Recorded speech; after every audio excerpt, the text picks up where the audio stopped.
This is Bedtime Stories, Grownup Edition, The Truth, the Epilogue.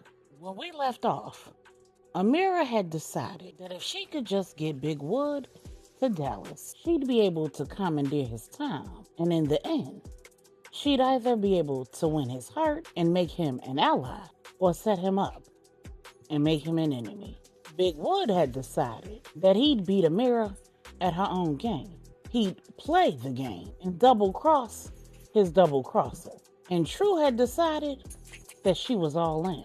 It was now or never, and she was going to be the ace in the hole. When Big Wood stumbled into his house, pretending to be drunk, Amira filled his belly and then he filled her bed. But the night did not end the way she'd hoped. Big Wood had basically told her no glove, no love. And before he went to the guest room to sleep off the alcohol, he left her with her ears ringing with True's name and her nether regions pulsing. She was so frustrated she couldn't even rub one out. She tossed and turned all night long. And when she woke up a few hours later, Big Wood was nowhere to be found. When he finally returned, mid-evening, the house was cleaned.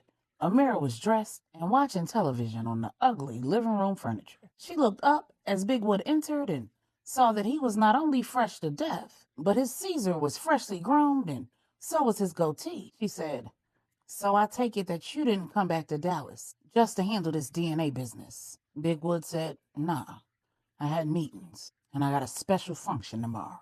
Amira had the audacity to ask, "Am I invited or do I need to stay home?"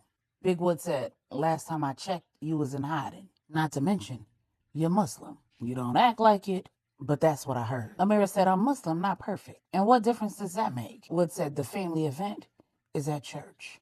Amira said, "So, I've been to church. What, you scared I don't know how to act?" Big Wood said, "Do you? Just about everybody I know, everybody True knows, is gonna be there." Amira said, "I'm a little tired of hearing her name. If you and her aren't together anymore, then she shouldn't be the reason why things came to a halt last night or why I can't go to this event. I've been ducked off in this house for over a week. I thought you said wherever you are is safe." Big Wood said, "It is, and I'm trying to make this work for both of us. I had a lot of time to think, and if that's my baby, you gonna be around. But you can't make waves, stir up trouble, and draw a bunch of attention and make the spot hot. You gotta know how to be low-key. We may not be able to make this a relationship, but the least we could do is try to be friendly, and that's gonna be hard to do. If you get around my peoples and try to showboat, you gotta be able to get in where you fit in. You're gonna have to be able to handle the criticisms and keep your mouth shut and let me handle it. Do you think you can do that?" Amira said, "I'm not gonna let nobody disrespect me. I don't care how we got into this situation. I'm a full-grown woman. Instead of giving me speeches about how to be less than in front of your people, how about you kick it with them and make it clear to them that you expect them to treat me with respect?" Amira had no idea that she was playing right into the plan. Big Wood said, "I feel that. How about this? You agree to be on your best behavior, and I'll agree to have a conversation with my peoples. I already know that they'll respect my wishes. So if you don't start none, it won't be none." Then Amira said, "Cool. Now what am I gonna wear?" Big Wood said, "Let's go." Late that night, when Big Wood and Amira returned to Big Wood's house after an evening of shopping and dinner out at one of Big Wood's favorite restaurants, he grabbed a bottle of 1738 from the trunk that was only a quarter of the way full. And when he walked inside with it, Amira said, "Do you have a problem with alcohol? Please tell me that you didn't drink that whole bottle by yourself yesterday." Wood said, "No, I don't have a problem with alcohol. And if I did, what's to it?" Amira said, "That would explain that whole ish show yesterday." Wood said, "What ish show?" Amira said, "You stumbled in here drunk, fumbling around the kitchen, demanding that I heat up your food, demanding brain, got me all worked up, and let me down." Wood said, "I remember everything that happened. I was drunk, not drugged, and I might not have been stable on my feet, but I was in my right mind. I apologize if what I said offended you, but we're not on the kind of terms where I'm gonna go up in you raw. And to be frank, that's not really about you. I'm a man who protects myself at all costs, and the bedroom is no exceptions." Amira said, "I guess I can respect that, but something gonna have to give, 'cause you don't strike me as the kind of man who take too kindly to another man bumping up against his baby's head. Big Wood said, "Don't play with me." Amira said, "I'm not. I'm just saying. As you so aptly put it last night, I am an active woman and cooped up in this house after a while. Those guards that my brother has stationed outside are going to start looking real good." Wood walked up on Amira and said, "Don't play with me."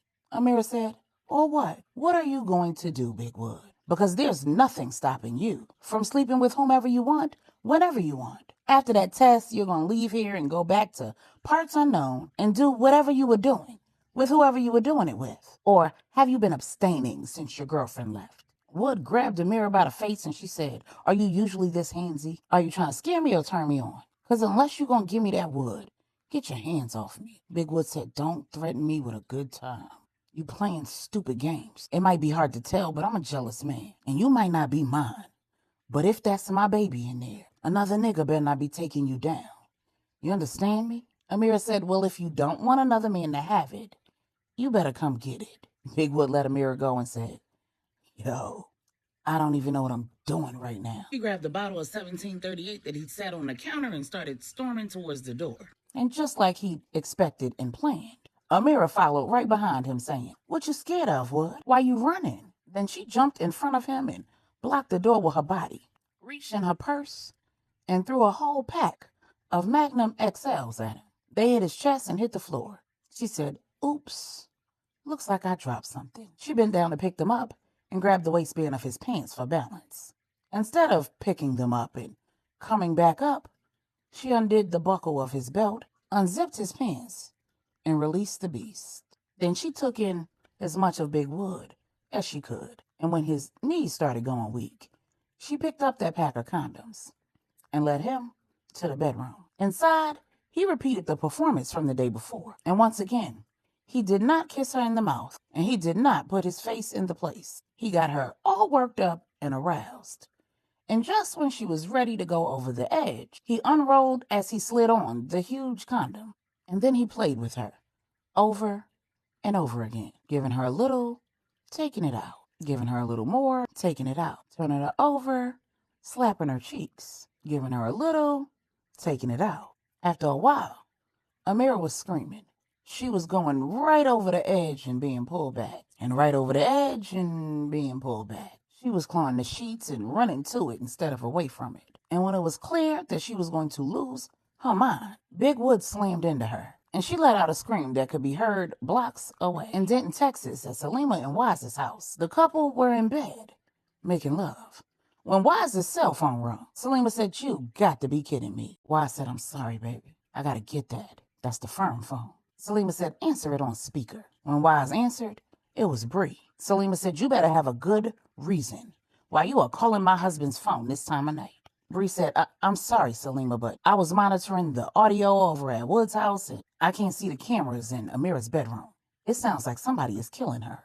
Salema said, "Girl, bye, that's Wood putting that thing on her." And Wise instantly froze. That is not how he needed his wife to describe whatever her ex-lover was doing to his sister. He climbed out of the bed and sat on the side of it, went to the camera system application on his phone, tapped into the bedroom camera, and just as Salema had said, it was Big Wood putting that thing on Amira. And Wise was very much so a straight man, but he'd been in prison, so he'd had the unfortunate displeasure of seeing other men's manhood in the shared showers and shared bunks. He'd never in all his days seen anything like that. While he was well endowed himself and was no slouch in that area, had never had any complaints, he didn't have nothing on Big Wood. He clicked off the video fast as hell and looked at Salema and said, "Yo, we need to talk." Salema said, "Oh dear God, you seen it." Wise said, "You mean to tell me that he put all that?" Salema said, "Everything that you and I do is just how I like it. I enjoy every minute of our lovemaking. I am wanting for nothing. There isn't a man or a memory that could ever compare. Please don't make the mistake of asking me questions that you do not really want the answers to. You knew when you met me that Wood and I had a brief understanding. We were not in a relationship. I wasn't his woman. He wasn't my man. We filled one another's time and beds. And when our time was up, it was up. Eventually, we both found the one. Now, unless you want to run down the details surrounding your relationships before me and every woman you took down in the past, let's get back to what we were doing and let Amira and Big Wood do whatever the hell they are doing. That is True's problem now. And from the sounds of things, it's Amira's problem now. But it's not mine or yours. And we're not going to make other people's problems our problems, remember? The next afternoon, Big Wood and Amira were picked up in a chauffeured car. They were driven to the Salvation Center of Dallas. And when they pulled up to the side door, Wise, Salema, and Mrs. Ali were waiting. Then the driver got out, opened the door for Amira. She got out and limped over to her family. They went inside and the driver drove Big Wood around back, where he parked, and Big Wood verified that everything was everything and all of the soldiers were in place. He entered the back door of the church. The 3 o'clock service had been arranged solely for the purpose of Donovan's initial sermon. The huge church was standing room only. 4 seats had been reserved for Wise, Salema, Mrs. Ali, and Big Wood. But Big Wood let Amira take his seat. He stood in the back like a proud big brother and watched Donovan do the Lord's work. When it was over, Wise escorted Amira to the back door, where Big Wood was waiting in the chauffeured car. They would not be staying for the meal after the service. When Amira got in the car, she said, "Were you not planning to stay and congregate with your peoples? Or did you have a change of plans on my account?" Big Wood said, "Everywhere I go is safe, 'cause I move accordingly. The streets are talking, and apparently there's a target on my back. Know anything about that?" Amira said, "I know that this is going to be hard for you to believe, but that sermon made me question everything I've ever believed, everything I thought I knew. It made me see myself different. Does that make any sense to you?" Wood said, "Yeah, a similar sermon changed my life." Amira said, "I don't know what's going to happen after I tell you this, but even though I didn't get up and go up to that altar, I said that prayer, and I got to believe that one way or the other, this is all going to work out." Then she burst into tears, and it was clear that they were real. Wood said, "Talk to me.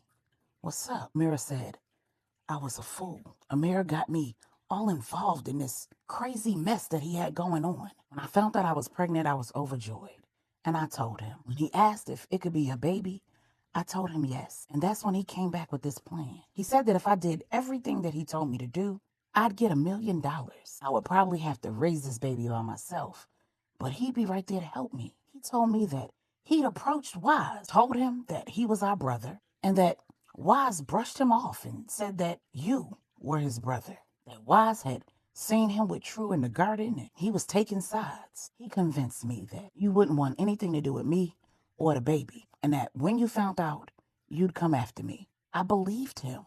So I agreed to follow the plan that he'd laid out. He was going to show True the video and pictures. She was going to confront me. I was going to tell her that I was pregnant. She was going to tell you. You were going to come after me. And the people he was working with were going to catch all of y'all slipping. I'd get the money and me and my baby would be safe. I was getting text messages from him for a week saying that he changed the plans and stalling, saying that you and True were together, that y'all were on y'all way to Dallas, that I should find out as much as I could while I was here and send him the information. They wanted to know addresses, who lived where, what the security was like. And I never got to send him any of that because then you and True showed up. And come to find out, it wasn't even him sending me the text messages. Then everything came crumbling down. Wise showed up in New York. Those men tried to kill my mother. And True had me adult napped. But before I left that clinic, I got a text message that said I had an obligation to fulfill. If I wanted to save my own life and my mother's, I'd either reimburse them the $250,000 that they'd advanced me, $250,000 that I never even received. Amir stole it. Not only was most of what he told me a damn lie, but he was piecemealing me money that should have been mine all along. And they either wanted their money back or I needed to help them. And if I didn't have their money, then I'd leave that clinic with my baby alive in my belly. Later on, I realized that if True hadn't snatched me, those men would have. And who knows what would have happened. But so much had happened that I felt like my back was against the wall. And there were only 2 ways out of this. I could either do what they said, or I could come clean and tell you everything and use you to get me out of all of this. My plan was to see how this weekend went and then decide. But I don't know what just happened in that church. I know that I just took the biggest risk of my life. And I know that I've done a lot of things and I told a lot of lies. But I promise you, everything I just told you is the truth. And I can prove it. Then Amira told Big Wood about using Star's cell phone to call the number that had sent her that text message. She looked at the message so many times that she'd had the number memorized. And before Wise took her phone, she looked at it again to make sure she had it right. She told Wood the number and everything that the man said. Wood said so. They plan to make a move when we get to the DNA spot. Amira said yes. And I'm so sorry.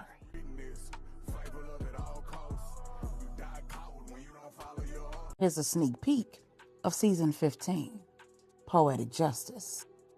Big Wood said, after you do your sample, go out like you looking for me. Look confused, like you don't know what the hell going on. Get on the elevator, go back downstairs. Walk like you going to the parking deck. A driver gonna pull up, he'll say last and you say touch. Anything other than that happens, you run like hell. Get somewhere safe, hide, and call your brother. But if it goes as planned, you get in that car. You understand? Amira said, but what if they show up at the... Wood said, do exactly what I'm telling you to do. When Amira left the bathroom, Big Wood was nowhere in sight. She followed the plan and everything went off without a hitch. The driver was where he was supposed to be. He said the code word, she said the password, jumped in the car and the driver pulled off. Within minutes of the ride, the driver said, brace yourself. We got a tail. I'm gonna try to lose them, but this is gonna be a bumpy ride. He made a phone call while he was driving like a bat out of hell. And the next thing Amira knew, gunshots rang out. The back tire of the SUV was hit. The driver screamed out and lost control of the car. The car crashed into the side of a building.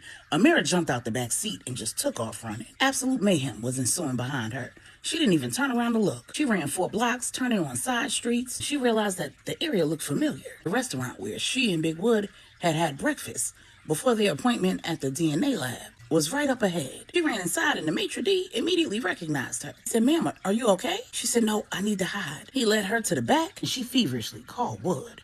Got no answer, so she called Wise. Same thing. Called Salema. Same thing. So she called her mother. When her mother answered and she told her what was going on, her mother said, baby, I don't know where anybody is and there's nothing I can do. You don't have anybody else's number that you can call on that phone? Then Amira remembered. Star. When Amira jumped into the car with Star, Star said, girl, what is going on? Amira said, I don't know, but I need to get somewhere safe immediately. And I don't know if my baby father's house is safe. Is there some place that you can take me? Star drove off. She said, I think I know a place. At the service bay of the medical business park, Big Wood jumped into the SUV that was waiting for him there. The driver pulled off, pulled out of the service entrance, and drove directly towards the gunshots. Big Wood had forced his opponent's hand by sending Amira right out of the front door and having her jump into a waiting vehicle. They were forced into action. Big Wood was nowhere to be found and their plan was foiled. So they went after the lower hanging fruit. Now Big Wood, the Baptiste, and the Lopez families were coming after them. Big Wood's entourage and a caravan of shooters were on their way to the action. And when they arrived, everybody jumped out. And it was a free-for-all in broad daylight. One layer of the team had the initial actors trapped, but that resulted in them being trapped. So when Wood and his team arrived, they were the cavalry, and they quickly did what needed to be done. In all the years that Big Wood had been putting his murder game down, his huge, muscular frame was unmarred. He never had a scratch on him, and he certainly never taken a bullet. Unfortunately for him, today was the day. His opponent knew that Big Wood was not going to run, so they'd had a man or two positioned out of sight, and one of those men had a beat on Big Wood, and the bulletproof vest he was wearing was no match. A 7mm Remington Magnum bullets. The first bullet entered his back and tore through his lung, spent him around, and the second one entered right below his left shoulder. And as he attempted to jump out of range, the third one went right through his right thigh, barely missing his femoral artery. Big Wood was leaking and spewing blood everywhere as he laid there thinking that this was the end. His only thought was True. Big Wood heard 4 rapid shots from a high-powered rifle, and then, like he summoned her, True was there. Just before he lost consciousness, he heard True say, we need you. Don't leave us. Stacks had to drag True away from the scene. And the only thing that snapped her out of her murderous rage was hearing Stacks say, we gotta go. As they drove out of the city limits, Amira began to relax. Star pulled up at a cabin about 2 hours outside of Dallas. When the 2 women got out, Star said, this is my aunt's house. You'll be safe here. Star unlocked the door, the 2 women went inside, and just as Amira closed the door, she was grabbed from behind. A distraught Amira had told everything, and when she was done, the truth serum was administered. Her captor was surprised that everything she'd said without the serum had been verified with it. She'd given it all up. She'd had nothing to gain and everything to lose by lying at that point. All she could possibly hope for was to walk out of this alive. Unfortunately for her, that was not a part of the plan. When she'd said all that she could say, and it was clear from the monitors that both hers and her baby's heartbeats were slowing down, her captor said, "I wish more than anything that I could watch you die a slow, painful death. But the clock is ticking, and I gotta get the hell out of here. When you get to hell, tell your brother I said what's up." And then her lights were put out. Renni said, "I promise I will keep you posted, but you need to get back to Denver." True said, "No, you need to get me in there." Renni said, okay, I'll see what I can do." At the hospital, Bigwood was only being allowed one visitor at a time. His condition was critical and the outcome was not expected to be good. Miss Charlotte had needed to be medicated. Zora and Zyla had been flown to Dallas to be by Wood's side, but they were trying to support their mother. So it was Q's turn in the room with Big Wood, and he decided that if his brother was going to go, he was going to be there with him. When Renni came in saying that she really needed to speak with him and she didn't want to have the conversation in front of Big Wood, Q was hesitant to leave him, but Stax said, "Q, I'll stay with him. I will call you if anything changes." As soon as Q left, Stax ran to the stairwell and opened it and let in True and Bosch. True made a beeline for Big Wood's room, and seeing him attached to all of the monitors and multiple IVs, medication bags, she could barely stand up on her own 2 feet. She looked at her man and said, "I'm sorry I didn't get there faster. I did everything that I could, and I took out as many of those niggas as I could. I'd take out more if that would make you okay. I need you to be okay. Your son needs you. Don't let him grow up in this world without a father. The last time you held me can't be the last time." And then Big Wood flatlined.